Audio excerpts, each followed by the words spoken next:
Well, a very warm good morning and heartiest welcome to our honorable guest speaker, dignitaries, IIC members, coordinators, and all the participants.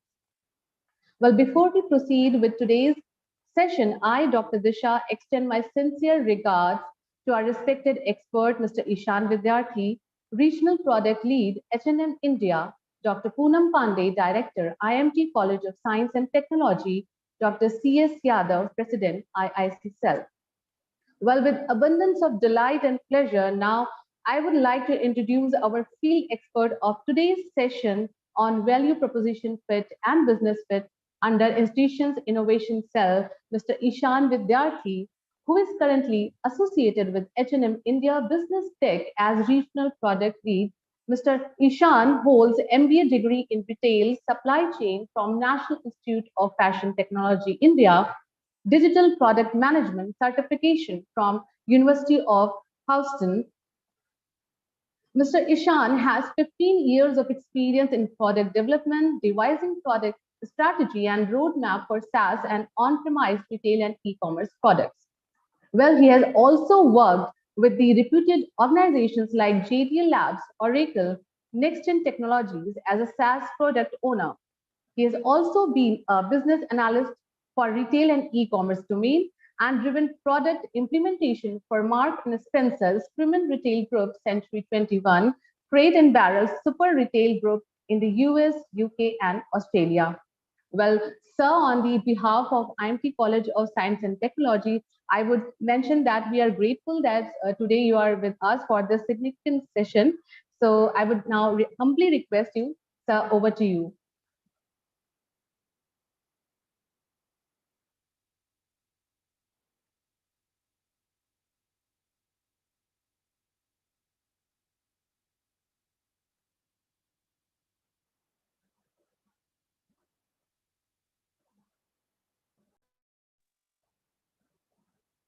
Hello, am I audible to everyone? Yes, hello. I hope Audible. you can hear me, Disha. Uh, I hope, sir, that you heard us. We welcome you Well, for thank you. this. Thanks a lot, Disha, and good morning to everyone. I hope I'm audible right now. Yes, sir, you're very Yes, much yes. audible to all of Okay, us. Audible, great, audible. great, great. So, what I was saying, I was kind of thanking you guys for giving me the opportunity to have a word with the students and the upcoming bright minds of institution. It's good to be part of this session, and I'll try to in next 1 hour I'll try to cover the topic, the value proposition and business fit. And so let me quickly move on that. What's the agenda for today? So let me know when you guys can see my screen. I hope my screen is visible. Yes, sir, your screen is very much visible to us. Okay, so here's the agenda for today's, right? I'll talk about the introduction of the topic. I'll talk about defining the value, what is the value journey in innovation, and there are certain, if I can say framework or guardrails, how do we define value? How do we measure value in the industry? What's that value proposition canvas? And then how value proposition canvas extends to the business model canvas when we are trying to launch a product in the market or when we are trying to do innovative things. So I'll try to cover the whole aspect of value journey and business model canvas, and I'll park near about 15 minutes in the end for any questions or any doubts or anything which the students or anybody wants to have on the topic. So I'll request you, Disha, just keep a monitoring on the chat. If some questions are coming, we'll park it for now, and in the end I'll try to cover and answer all those questions. Definitely, sir. Definitely, sir. Okay, thank Uh, you. So I'll get started with the agenda today. So just excuse me, sir. I think your video is not on. Your screen is very much visible to us. okay, is it fine now? Yes, sir. Thank you so much, sir. Okay, great. So let's just think about any organization, right? Any organization, any brand which we love or which we like to be part of that. If we kind of look of any brand, any organization which we love to at, for example, in the older days, Maruti or Nokia, if we look at these brands, there are certain 4 to 5 aspects which makes this brand valuable, which makes this brand customer love them. What are those aspects if we talk about them? These brands used to create a promise to the customer, right? And customer used to be delighted by the promise or what the brand was offering. There was supposed to be a USP, a unique selling proposition. What was the salient feature of any brand, of any product, what we like, which attracts the customer, and it was a very compelling need. So it was above the competition, and the brand was able to deliver the value we intend. What brand was planning to launch in the market, what benefit they were trying to give it to end customer, it was very clearly communicated to the end customers. If we put across all this aspect, that was the value proposition of a given brand. So when we talk about value proposition, it's a two-way thing. What is the promise a brand, organization, or team is doing to their end users, and how that goes forward, and how the customer is adopting to that? That is called value proposition. But to achieve this value proposition, it's not a gut feeling that any brand will just wake up one day and will think of that. There is a process behind that, and I'll be covering that whole process and journey. So let me move forward. Yeah. So let me define value for you. What is actually value, what we are looking for, and how does it happen? So when we talk about value, value is something which is relative to an alternative. For example, if you love a brand, you will always evaluate the value. What is the benefit I'm getting from brand A compared to a brand B? For example, if you're buying an iPhone, you are paying high value for the iPhone, but you would know what is the additional value, or what is that brand, if I can say, value you are getting. So it's a relative term. It's a relative term. It's a comparative term. It's not an use in isolation. Value is composite and decomposable. When I say value is composite, that means value have building blocks to it. For example, your value for money can be the building block if we are looking into the market. So it's not that an isolated term, it's a composite term also. You would have value driver. The aspects of your buying behavior, of your necessary, of your needs, which will drive what is value, is composite and how it's decomposable. And value doesn't always reflect into monetary terms. There are a lot of aspects of value. One of the key terms is definitely economic, what we call the monetary value, but there are emotional value, environmental value, and social value also. For example, when people work in the organization used to pay them the salary. That is the economic value of somebody working into an organization. But post-COVID, organization taking care of their employees because of their mental well-being, their emotional well-being. This is also a value which is generated. So majority of the time when we talk about in business, we will talk about the value in terms of economic terms, but there are certain organizations or there are certain aspects of business, the value goes beyond economic terms. It can be emotional, environmental, psychological, or it can be a social value. For example, NGOs which are working, they don't really work for money. They work for the upliftment of the society, and that is the social value they are driving it. And from business per se, when we talk about value, though it looks like a very subjective term, but we always try to evaluate the value. We try to quantify the value. If it's economic value, you can always quantify in terms of currency, but there are other aspects and forms of value also. Right? If we talk about healthcare industry, life years adjusted. If we talk about greenhouse solution, the carbon footprint. So you always try to quantify and put some KPIs to value. It really gives a good benchmark to understand how your value is compared to your competitors, how the value you are offering is accepted by the customers. So this is a set of framework. When we talk about value, what actually we mean, what are the key components of value. So this is more about value, if I can say, the aspects, the building blocks of value. Now, let me move forward and talk about value management. So, as you have seen, when we talked about value, it is not that you will just think of something as a value you want to deliver to your customer and then you will come up with it.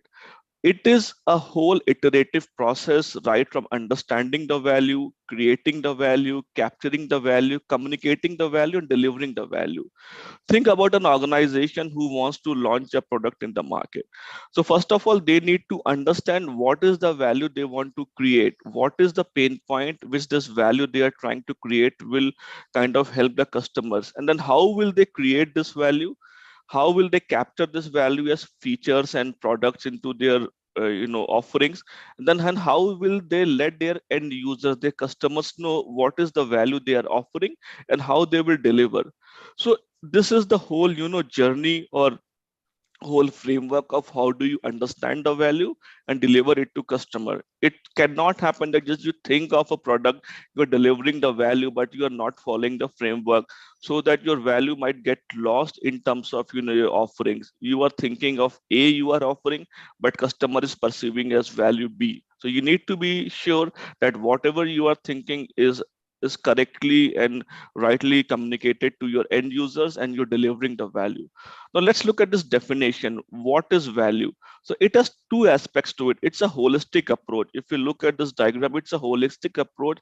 At each step of your organization, each step of your business, you need to ensure your value is correctly translating and transforming into the outputs. And it has two aspects. For the customer, you are delivering the right value, and for you as an organization, you are able to get revenue or profit out of that. Because in the end, if you are doing a business, if you are doing any offering to the customer, definitely you are putting some cost onto it, and you really want to reap a, ROI, profit, or benefit out of that. You need to ensure that the benefit and offering you are doing is juxtaposed with the value you are offering, and you are having a sustainable and profitable revenue growth. It cannot happen that once in a year or just once you are able to deliver the value, but after that it's not happening. So you need to make it sustainable, profitable growth, and it's a marriage between the value you are offering to a customer and the profitable revenue growth you are having. So that's how organizations really work about their value journey. I'll be covering industry examples of how this value is generated and how the organizations have implemented. But this is a framework where at each step of your business process, each step of your whole gamut of activities, what you do, how the value is created, and how value is delivered to the end user. So let me move forward. And this is one of the important diagrams, I would say, because if you see, when we talk about value, we are actually talking about the end user, the customer. We are putting the customer first. In the initial days, if you understand the difference between marketing and selling, selling is something you made something and you're trying to sell to a customer, but marketing is more about understanding the market than bringing out the product. So if you see the first flow chart or the first flow of activities, it was the old days, right? It was more about somebody thought of something and he made some features capabilities, there was some cost linked to it, then he put a price to it, then he offered to a set of customers, and then he thought maybe hopefully this is creating value to the end customer. But that was the wrong way of doing it. If you look at today's customer spectrum, they are quite demanding, and they have lot of options on the table, right? So the best brand, the best product which is offering value to them, definitely will go with the customers, will opt for that. So the customer mindset, the customer centric mindset is one of the key important features, and that is the paradigm shift from the older days, from just thinking of something, developing a product and then rolling it out, then to moving it. First you think about the customer. If you look at the second flow chart or the second workflow, you have to first think about the customer. Who is my customer? What is their problem? What is the value I need to create to them? What value will make them happy? Something we call customer delight. Once you identify that or answer that question, then you kind of build features and capabilities out of that. Once you build features and capabilities out of that, then you also have to perceive how much money the customers are willing to pay. That's the pricing you put. You just don't put price based on the cost you are incurring. For example, if you look at many of the startups or many of the companies which are coming up, they take lot of hit on their margins, on their profit, but they offer it to the end customer at a price which is eating up their profit. But they know that's the perceived value, the perceived price the customer is willing to offer. For example, if you see right now, I'll give the example of Netflix subscriptions. Initially, they were very costly, and when the competition increased of Amazon's and Disney Hotstar and lot of things coming over OTT, they have to adjust their pricing. They have to reduce the subscription price, because now customer has lot of options and they might opt out for other OTT channels or OTT platforms if they are not seeing the value in the money they are paying. So price becomes very important. It's not only a function of the cost, but it's a function of the perceived value of the feature that has been offered to them. And then you kind of calculate, if I am opting out something at X price, what should my ideal cost to really maintain some margin. But you put price first, not the cost, because cost is a function of the perceived value of the price you are offering to a customer. So in this flowchart, what I wanted to really harp upon is that there is a paradigm shift of thinking of value from a customer per se. You start the problem statement looking at a set of customer, and then you drive the features. You just don't build something and then you try to look, okay, which customer can fit in for this solution. No, you have to first think of the problem, which set of customers are facing that problem, and then you move forward to really solve it and then offer it to the customer. So that's the paradigm shift, what we call as a customer value orientation development of products, and that's where customer is in the center of this whole process.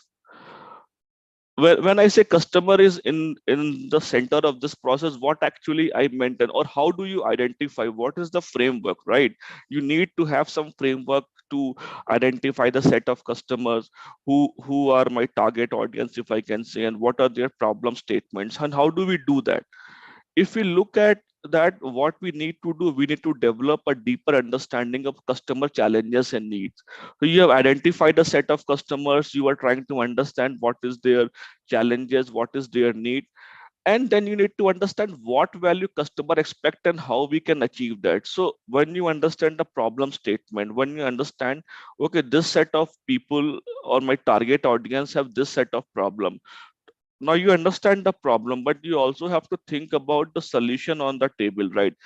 What solution they are looking for. It might be a simple solution, it might be a very elongated, very complex solution, but you need to think of that. You just cannot assume that if the problem is this, the solution can be Y. You have to think from customer standpoint, what is the solution they are looking for. Then you have to understand the needs of the customer, why they want that solution, what is the value they are looking for, and then what value they expect, and then you achieve at the, at the end of the spectrum, how do you fulfill them. When you look at the challenges, when look at the needs, you will have idea of the problem, and how you fulfill is the solutioning part. So I'll be covering the solutioning part in the later slides, but the key idea here is that your customer centric approach is key to a value proposition fit, or a business model fit, because customer, as just said, customer is the king, and it has become more relevant and more important point in today's world, because there's so many options available to the customers, and if you don't understand your customer, you will see a brand might take a start, but then they will drop off. You won't have customers, and there are a lot of startups, if you see in the industry, they start, they have a good revenue, they have good customers, but within 4 to 5 months you would say they have dropped out or they exit the market. This is the problem. It happens that you've identified the customer, so they are coming to you, but your offering is not fulfilling the output they are looking for, or it's not delivering the value what they are looking for. It becomes very important to be on the track and follow it. And it's an iterative process. When I say iterative, it's not a one time activity. You look at your customer segment and you talk to them, you understand the pain point, but then you need to redo that, because as business is growing, your customer needs, your customer demand, their problem statement might change. So I'll be covering that, but you need to be quite iterative and agile in your approach when you think about your customers, what's the problem they are having. Now, how do you put this customer first approach, and what's the, if I can say, steps you need to follow. So if you look at that market, a market can be huge set of customer needs, n number of customers. You can say demographic customer, psychographic customer needs, and you might have n number of people in the market. But you need to understand what's your sweet spot, what set of segment of customers you are trying to target or fulfill their needs. That is very important. Let's take an example. For example, let's say when Flipkart was launched in 2004 or 5, initially they were not offering everything. They were merely selling books online, right? So when they were selling books online, their target segment, so they identified the segment people who are readers, who are avid readers, who want to be exposed to a number of various Indian and foreign author books. They can come to their website. So they identified the segment, which can be youth or working professionals who have disposable income. They want to target that. So that's the segment you look for. So from a market, a bigger set of customer base, you take out the segment, and it can be multiple segments. Now if you look at Flipkart, they offer many things, right? So it will affect multiple segment of your customer, but you need to correctly call out each of the segments what you want to target in the market. Once you know the segment what you are targeting, you need to build a persona is nothing else but the exact person you want to, your end customer, right? How your end customer will look like, how you will target that is the persona we talk about. So you looked at the market, you looked at the segment of customers, and then you look at the persona. Then you will define the persona's needs, persona's wants, what value they want to be delivered, what are the expectations, and then you will move forward in solutioning. There's a very famous saying by Peter Drucker, one of the marketing gurus. The purpose of a business is to create customer. So identifying your customer, if you have identified your customer correctly, then you have won the half of the battle, because now you know to whom you need to target, what solution you need to put on the plate. So that is the key important thing. Sometimes you see they are very good products, but they are targeted to wrong audience. So they don't really go up. They don't really, survive in the market. That's very important, that you have a match between the customers you want to target and what you are offering. Now, how do you identify this, right? You took the market, you took the segment, you came to a persona. Now, how do you define a persona? Like, so we just need to look. There are a lot of frameworks for a persona identification to know their pain points or their what needs and wants. But I'll talk about one of the very industry oriented framework called back framework. It talks about the behavior of a persona, that what's the persona is looking for, what is their aspiration, what they want to achieve, and what are their goals. So if you look at these three things, you will define a persona in a way that you will be looking at the problem statement, the solution, and the output also. That's what we call a bag approach to create a persona. Basically what we are looking for, it's a customer centric tool. We are looking for what customers behavior is, what is their current behavior pain point they are looking for, what are their aspirational solutions they are looking for, and what are the objectives which will be met if we offer them a solution or the end goal. So this is one of the personas framework you can use to really drill down from a market level to a persona level, and then identify the needs and wants of the persona. So let me move forward. Let me give you an example. Like, let's take an example of LinkedIn, how they really came up with the personas and what kind of offering they have. So LinkedIn is a platform where professionals connect, and lot of people connect over their organizations. But if you look at their persona management, initially they started with people who are professionals who want to connect with their like-minded people, right? You want to know how the industry is moving, how my peers are doing. That's why initially it was built to connect with the professionals. That was one of the persona they created. They focused on that, and once they achieved all they want, then they moved to next set of personas, job seekers. Now LinkedIn has come with their job app also, right? Now they know if all the professionals who want to be connected, if they are there, and also are the organization, because everybody works for organization. So even they are onboarded on on LinkedIn. So you have the organizations, you have the job seekers, and you have like-minded people, professionals who want to connect. These are the three set of personas they identified. They clearly echoed their needs and wants, and they kind of offered their solutions to them. That is why if you log into LinkedIn, and if you try to buy any their plan, it will give you two or three options, that you are a working professional, you want to really opt in to for a job search, or you are a recruiter, you want to hire people, or you are an organization where you want to highlight the benefit of your companies, or for sales purpose you want to really use the LinkedIn. So they clearly called out the personas, and then they developed the product.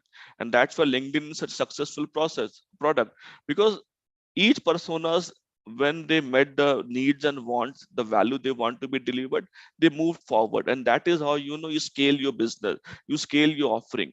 Like Flipkart, when they started, they only focused on books. When they know the customer is comfortable enough to buy books online, then they move to other categories. You think of that 15 years back, India as a market, we were a very touch and feel market.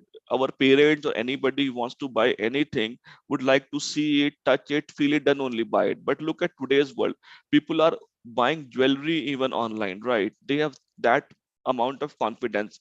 That how the market has matured, and organizations which are offering Amazon, Flipkart, Myntra of the world have taken the customer.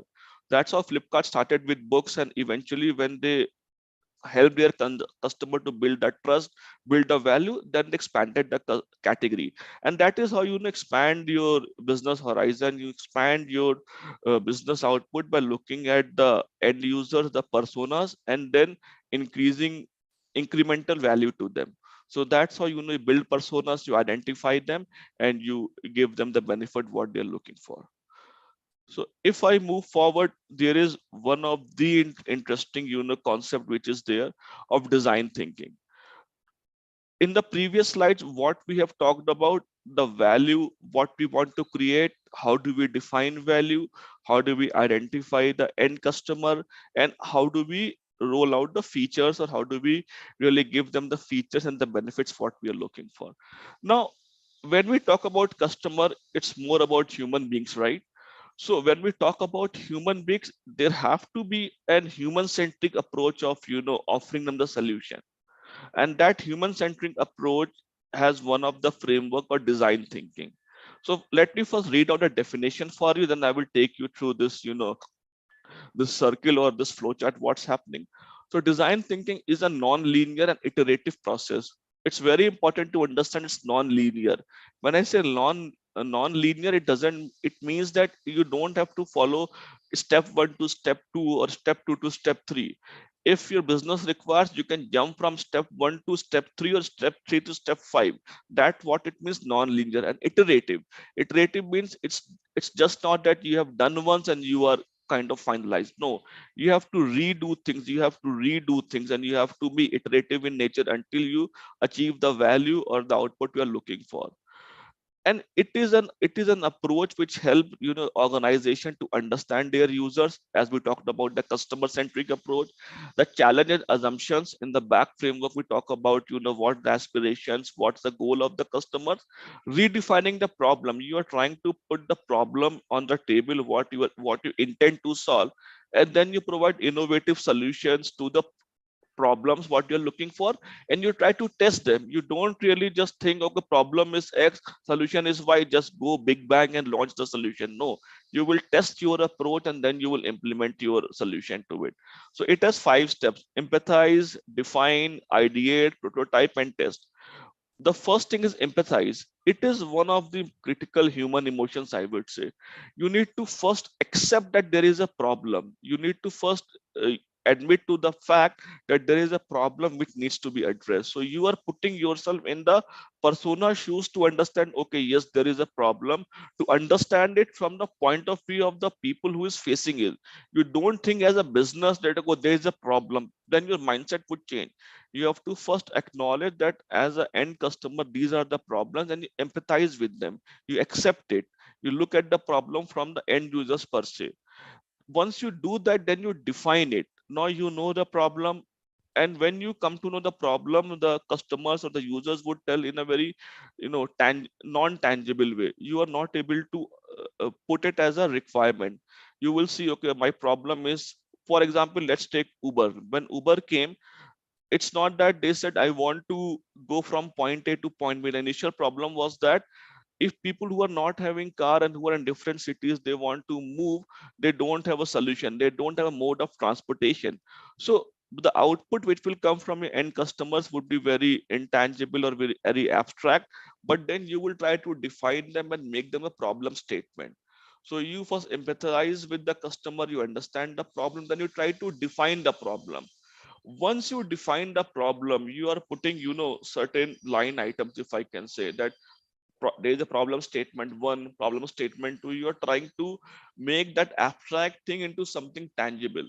Then you ideate. When you say ideate, it is a group activity with different stakeholders. You try to look at the solution of that problem what you have defined. So first you empathize with the customer to know the problem, you define the problem. Now you're ideating that what can be the solution for this problem. And it can be very crazy ideas, creative ideas. Nothing is wrong there, right? Because we are in a very innovation driven world right now. So maybe the most craziest ideas can be the one which can win. But you come up with a laundry list of ideas or ideate to think what's the solution for the problem. Then you prototype. When I say prototype, now you know the problem, you have the solution. You need to build it. You need to build a thin version of it. When I say thin version of it, you are not building the solution big bang. You are just trying to test, okay, if my assumption is that for the problem what I have defined, the solution A which I've ideate will work, let's test it out. How do you test? You will build that prototypes is nothing else but a low fidelity feature, or you can think of it's a mobile app. It's a very basic mobile app we are developing to test with the customer. Then you go back to the customers with whom you have empathized, with whom you have defined the problem, and you test it. If customer sees in the prototype what you have built, or the solution, the minimum solution what you have built, if it is adding value to them, your test will pass, or you will have your acceptance from the customer. Then you will go for implementation, then you will roll out in a big bang way. So this is a happy path, everything is falling in place. And if you look at three things, the first cut is understand. You are understanding the problem, you are understanding the solution, and you are ideating it. Then you explore. Once you have n number of solutions on the table, you try to explore what is the best option we should go forward. You ideate them, and then you test with the end customer, and you materialize them. Sometimes what happens that in the first go everything looks happy, but when you implement, the customer adoption is not that great. Then you will again jump. Then you might again from implement, you might again come to define. You want to refine your problem statement. Then you again like to ideate the solution, prototype, and test, and then implement. That's why it's a iterative, it's a ongoing process, and it's a non-linear. You can straight away from implementation can come back to define. You are not okay with the solution, or customer is not finding a lot of value. Or from the test state, you have tested solution A, but the customer feedback is not that great. Then you might again come back to ideate. You again revisit the solutions what we have, you again prototype them, and then you again move forward and implement them. So this is one of the very human centric approach of coming to a solution from a customer point of view. And it is a very well-known user experience, customer experience, framework which is used in the industry right now. So you can read a lot about that. If I see I've taken it from Design Thinking 101 and then group.com, just go to this website. You will get a lot of fantastic organizations who have used this human-centric approach to come to the solution. So this was more about I've covered right now the value journey, the customer centric approach, and how you implement this customer centric approach in the framework of design thinking to offer a solution to your customers. So I believe before I move forward, I'll take a pause here. And Nisha, if you have any questions on the chat, please let me know. Yes, sir. Up till now, we are not having any questions, but I think your session is going great because the students are really getting highly benefited with this session on the value proposition, and they are very sincerely listening to you on the our other platforms also. So Great, yes, great. you can go ahead with the session. Okay, that's great. So let me quickly move forward. So till now I would say I've set the context. I've not hit the core right now, the value proposition canvas and business model canvas. So as of now, I've just tried to make you guys aware that what is value. I mean, we keep on hearing value. I mean, you keep on hearing this word. It has become a buzzword in product development, marketing, any organization. But how do you define value? What is value? How do we achieve that? We have covered that. Now I'll talk about certain frameworks or certain business models, if I can say, how organizations implement this value value and drive, their roadmap for the product offering, or how they implement that in their vision and mission of the offerings they are having. So that's where I'll covering in this, next 25 minutes, the value proposition canvas and the business model canvas. So what is value proposition canvas, and why do we need that? So let's just step back and think. One of the most innovative organizations in the world, for the Googles of the world or for the Microsoft of the world, if you see any organization which are building lot of product, their success rate of product which become really successful are merely 1 to 2%. If you look at the Google's history, there are a lot of products which have failed, and there are only set of products which are really, which are really doing great.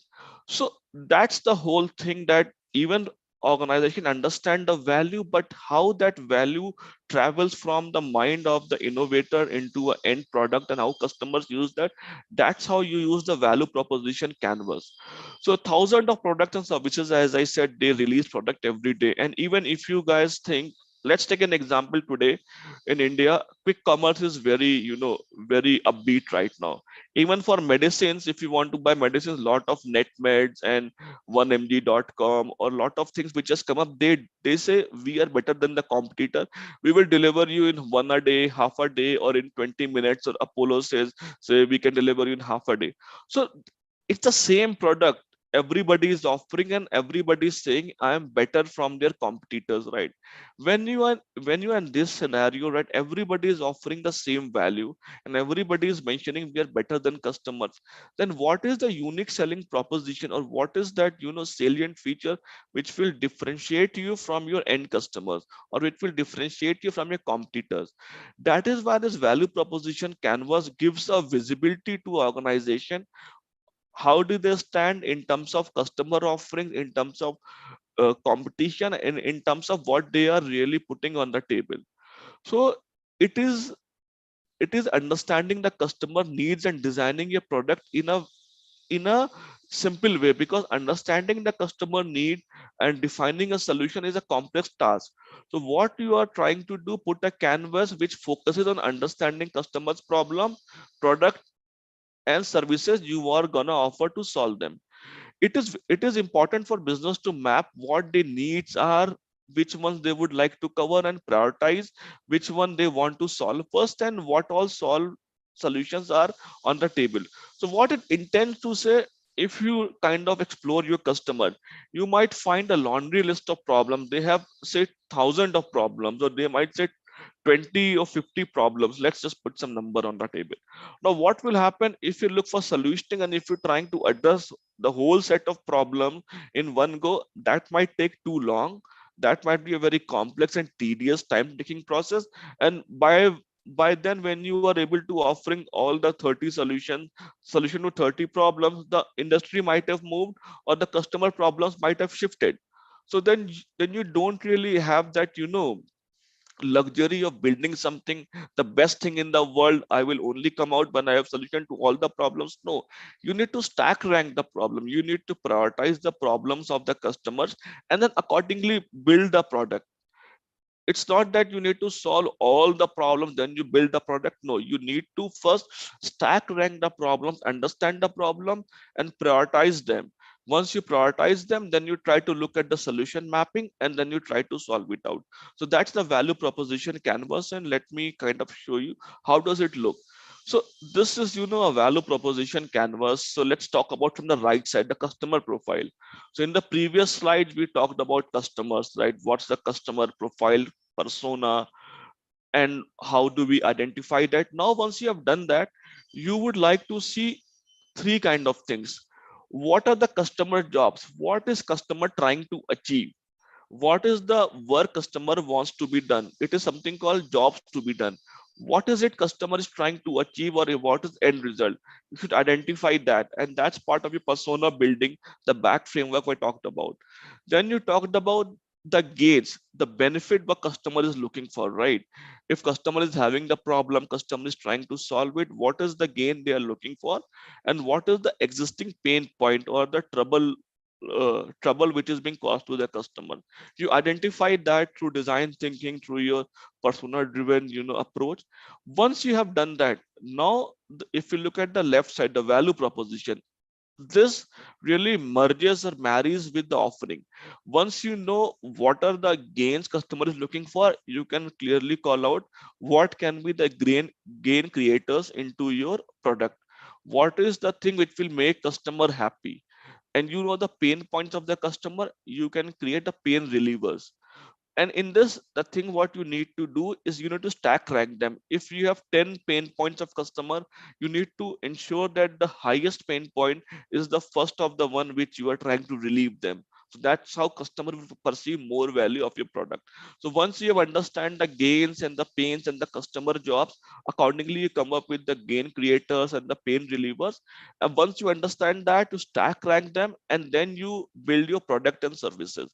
So now you know what are the key features, capabilities needs to go into my product that will help customer solve their problem, and it will be in an incremental approach, but you are addressing the top-notch priority, the top-notch problem in the first go. This is the value proposition canvas, how it looks like. It is merging the customer profile, their pains and gains and customer jobs to be done with the value proposition or the salient USP of your product, what you want to offer. So it is like a very tried and tested approach, because if I am solving the top 5 problems of my customers and they are feeling happy, then the scope of customer accepting and adopting to that product or that service is very high. The chances are very high. That's why it's a very useful framework where you stack rank them. Maybe if you look at the pains and gains, it can be 20 point or 30 point, but then you realize in the first cut or in the first vanilla version, if I can call, when I offer to my customer, I will only solve the top 5 problems, and it might mitigate their 80% of the pain. 20% is manageable, which I will launch in an incremental product. But if I'm able to tackle the top 80% pain point, then definitely customer will go for that. And that's how you build an incremental approach, an iterative approach, or offering solution or product to your customers. So this is a value proposition canvas. It's a very good framework you can use in any problem solving. When you have a problem definition and you look for solution, how do you map that, how do you marry that, and that will give you a very I can say deep insights and very useful insights what you need to do. So let's take an example. So I've just covered, the gain creators, pain relievers, the definition of that. As I said, gain is the customer expects and what they need, what will make them delight. Pain points are usual negative experience. Customer jobs are the functional, social, emotional tasks customer is trying to perform. So I've just put the definition of that. I'll not go through them in detail because I've just covered that. I'll probably talk about an interesting fact. If you guys have heard about MVP and MMP. So value proposition canvas really helps us to define MVP. MVP stands for minimum viable product. What? So when I say minimum viable, viable means which can live, which can sustain. So what is that minimum viable product which you can launch in the market, which customer can accept, which will solve their problems? Maybe it's not solving whole problem, but it's solving a part of the critical problem, and customer can adopt, because there is a uh, we can balancing act that when you launch the product, when customer is ready to accept that, it should not happen that you're building a product for years and years trying to solve all the problem, and then you say I will launch the product. Then you might be very late in the market because your competitors might have offered something, or customer needs might have shifted, or that no more is a problem. So you need to be very very careful that what is the ideal time frame and ideal capabilities or features you need to launch for a customer, for which they are willing to pay, because you are offering a product or a service and it's MVP, minimum viable. So it is solving something, it is solving the chunk of it, and customer is okay to pay for it. That is minimum viable product, and that really comes with the value proposition canvas. So let me just go back. So if in the gain creators and the pain relievers, you identify the top 5, top 10, you say if I am able to address the top 3, I will launch the product. Let's customer use it and get their feedback. That is what you define as minimum viable product. That product is okay, customer is willing to pay, and it is not solving all the problem, but it's minimally viable. And then there's something called minimum marketable product. So minimum viable is good, but before you start showcase your product, you have to be a minimum marketable product that you are able to market it, you are able to tell to your end users that the marketing aspects of it you can adopt to it. So you need to really make a judgment that what is my MVP definition, what is my MMP definition, and when should I launch the product. And that is where this value proposition canvas comes really, really handy, really helps the customers to really have a better idea, because you have stack ranked the problems and you are going with that. So it's not a gut feeling, or it's not an what you say guess we are doing for MVP. You are having a very strategic approach to it. You have things on the table, and then you're taking very informed decision of defining the MVP and the MMP. So it's a very good tool to define them, identify them, and launch the products. So let me just move forward. Let's take an example. I've taken this example for internet, but I thought this will be a good example. This is for a grocery shopping app. So let's start from the left hand side of from the customers per se. So what are the pain points of the customers? I mean, this is common to all. If you go to grocery shopping of any retailer, you find there are long queues, you are unable to find the item, and you need help, right? You are always needing help to locate the aisle and the place where the product is placed, and sometimes you are not sure it's on sale or not, because the dangler or the poster put on the aisle is saying, or on the shelf is saying it's on sale, but when you look at the price, it's not saying it's on the sale or not. So you always need help. You are not sure you are paying the right money, or you are overpaying it, right? So these are the pains you look when you kind of go for a shopping in a retailer. And what are the jobs to be done? Because you are planning for grocery, it will help you into your meal planning, what you need to cook, and you have the right ingredient. Also, groceries are, you buy grocery, you spend amount of your earnings, so it's managing your dollar value or the amount of money you need to spend on that. You are buying food, you are buying gifts. So these are the things, right? You need to buy food, the raw ingredient, you need to do the meal planning, you need to maintain the budget. These are the jobs you need to get it done when you talk about customer jobs. Now, when you say gains, what are the gains which you can offer to the customer? If it's a grocery shopping app, convenience, right? It's the, you can add the product any point in time. You are being offered by reward points by buying through the app, being a loyal customer.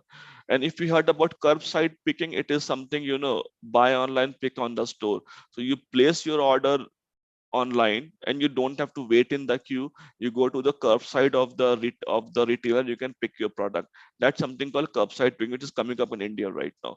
And because you are doing it online, you have greater access to product, because you can have all the product, you can scroll them, you can look at them, you can compare the price, and it's on at your fingertip. You are sure about the quality because you can compare the product, you can look at the details of the product. So these are the gains what we are having.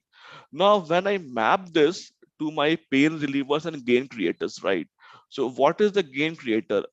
Because they want it to greater access, it can be a mobile app or it can be a website also. But mobile is something which today customers are having with them literally 24 by 7. Then it's a mobile app which we can have that. Delivery, it's a home delivery option, right? So you are buying something that is getting delivered to your home. So if you look at delivery and look at the pain points of waiting in long queues and can't find the items and needing help, that is sorted. So you are trying to solve the key pain point. Curbside picking, even if you're going to a mall for any other purpose and you want it to picked up by the side, you can also do that. So still you are skipping the long queues and everything, because your order was placed, they pack their orders, they invoice their orders, and you are ready to go and pick it up because you've already paid it in the mobile app. These are the gain creators. What are the pain relievers? If you look at the pains, you have to need help, and mobile apps have friendly service. You have search options, you have chat option. So you have everything available immediately.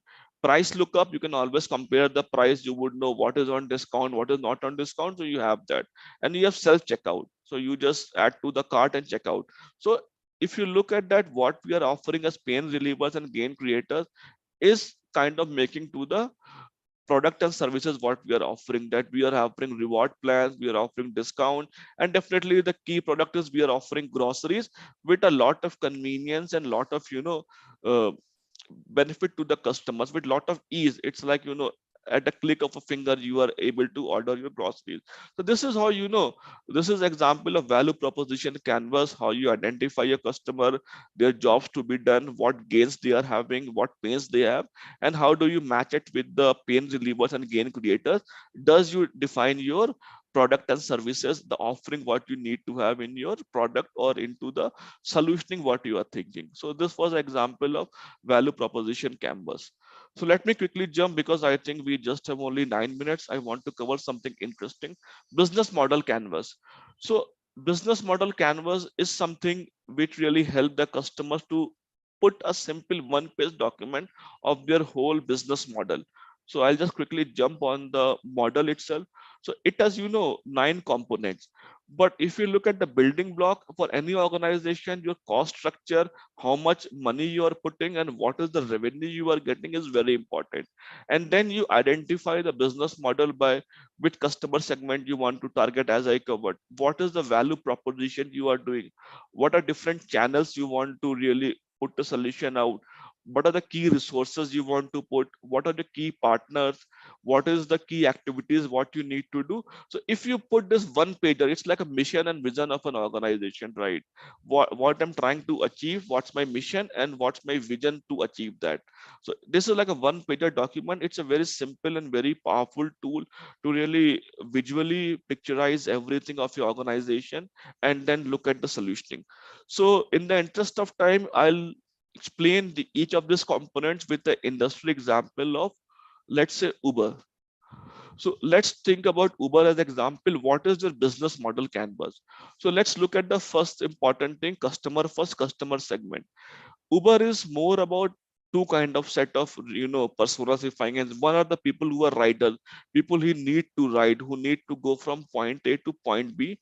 These are one set of customer segment. Second is driver, people who want to earn money through driving. They have the vehicle and they want to earn money. So you need to target these two customer segments, which we call as riders and drivers.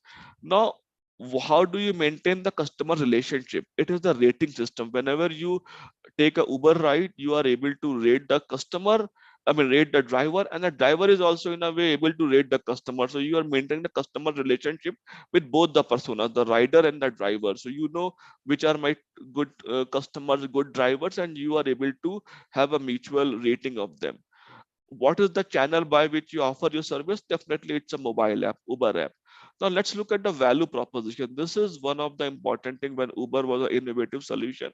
It is a platform to connect riders with driver. This was a huge thing, because if you think about before Uber, you need to wait, got call a taxi, or you call them, pre-book a taxi, or wait at the auto stand. So there was a need of people who want to take people for drives, people who want to go wide, but there was not a platform to mix them or to match it up them. That is the platform which Uber created, that people who want to really drive right now and people who want to go out, they are on the same platform. It's the easiest way around. You don't have to tell the way. It's a navigation on GPS based. You can go anytime, anywhere.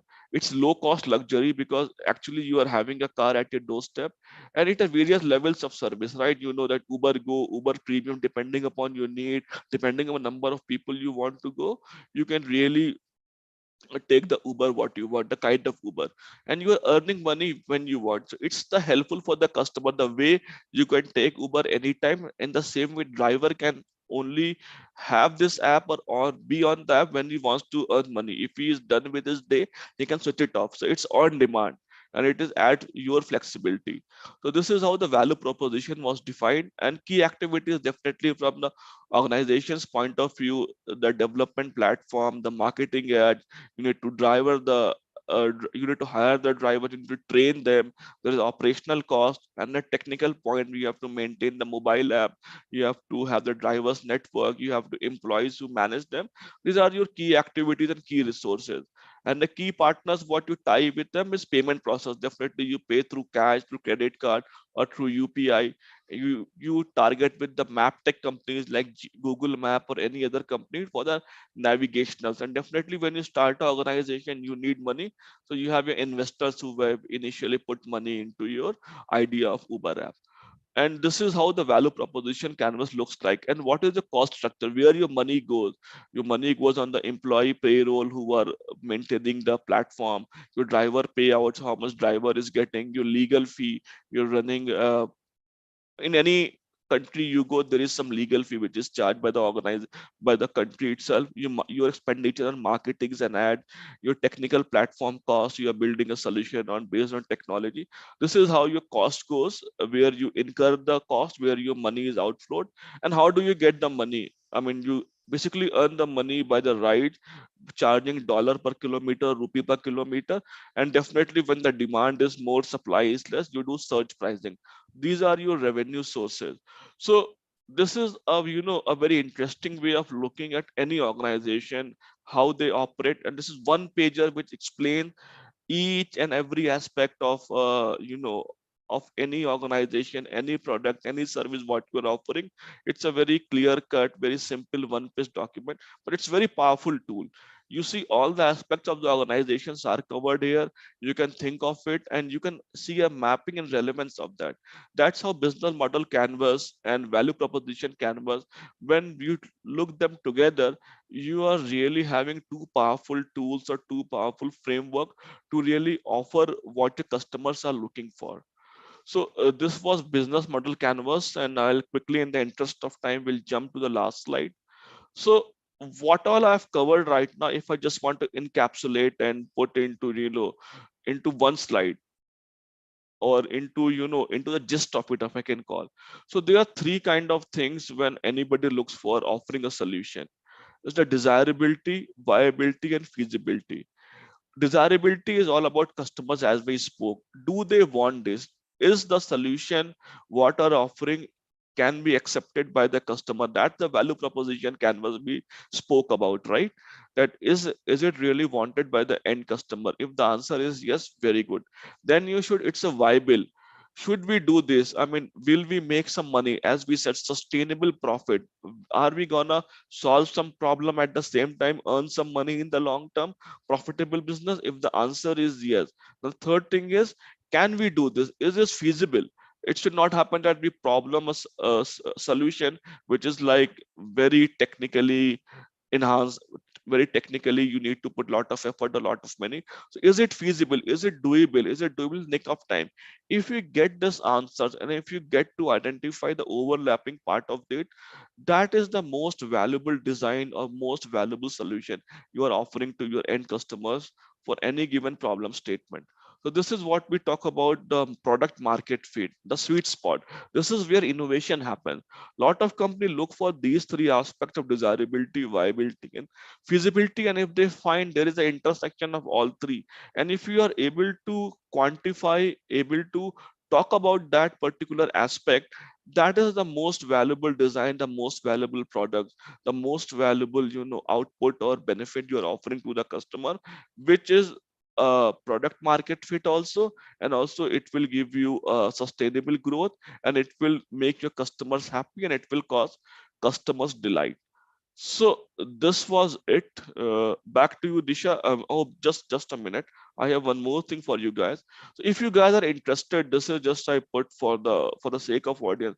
If you guys are interested to really learn more or discover more about these frameworks, how they are implemented, or which are the organizations which they follow that, I have put a list of books which will be really helpful for you guys to really go through that. Among them, one of the most important is Competitive Advantage by Michael Porter. I'm sure if you guys are into your graduation or MBA, you would have this book as part of your curriculum. But these are some of the very powerful books which will make you understand this whole value proposition canvas and market fit, and how it is driven in the organizations. So that was it from my side, and thanks. Any question and answers? And before we kind of hand it over to Disha and the other faculty members, any questions do you see, Disha, on the chat, or anybody wants to have any questions? Please let me know. Thank you so much, sir. I think our students have really got this informative and insightful session, and there are no further questions, I think, because you have explained it beautifully, and they have got the insights about the different terms which you have explained in this significant session about the value proposition. And as you explained that value proposition is not just about the economical or the monetary value. There are many other values associated with the business and product, and which will definitely at the end will fulfill the needs of the customers. So it's not just about the seeing the benefit of the startup managers or the people who set up the business, because they have to keep the customers at the center of this whole process.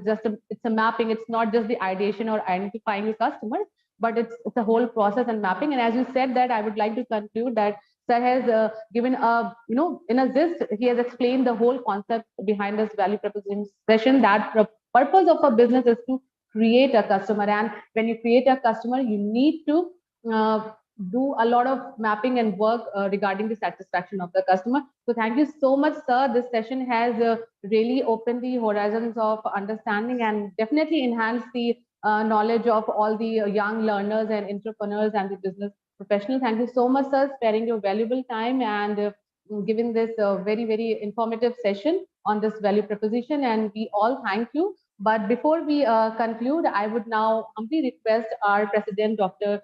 C.S. Yadav, President IIC Cell, to give away the vote of thanks. Over to you, Yadav, sir. Thank you, ma'am. A very good afternoon to all of you. It gives me immense pleasure to deliver the vote of thanks for this event to all dignitaries participated here. First of all, on behalf of my college, I give a really heartfelt thanks to our chief guest, Mr. Kisan Vidyarthi, Regional Product Lead, H&M India Business Tech, sir, who despite his busy schedule has found time to honor this program. Respected speaker has enlightened us session on value proposition fit and business fit, which is surely going to be a very helpful. Thank you, sir. I would like to thank our Managing Director, Dr. Mayank Agrawal, sir, for his motivation, guidance, continuous support, and valuable time. Guidance believe on us, always encourage us to do something new. I thank you, our Director, ma'am, Dr. Poonam Pandey, for their unstinted support for his program to become successful. My heartfelt thanks to the faculty members, staff, and digital team for their valuable contribution, guidance, and support in all our efforts. I thank all of the distinguished participants for giving their valuable time and cooperation to make this IIC session a grand success. Last but not least, I thank you all for your cooperation in making this session resounding success. Once again, I thank you all for your attention. Thank you. Thank you so much, sir. Thank you. Hey, Thank thank you you. so much. Thank you so much, Yadav, sir. Thank Thank you, you everyone. so much, Thank you, sir. guys. Thank you, sir. Bye bye. Hope in the future we will be collaborating more. Thank you so Sure, much, sir. sure. Thank you Thanks a all. lot. Thank you, guys.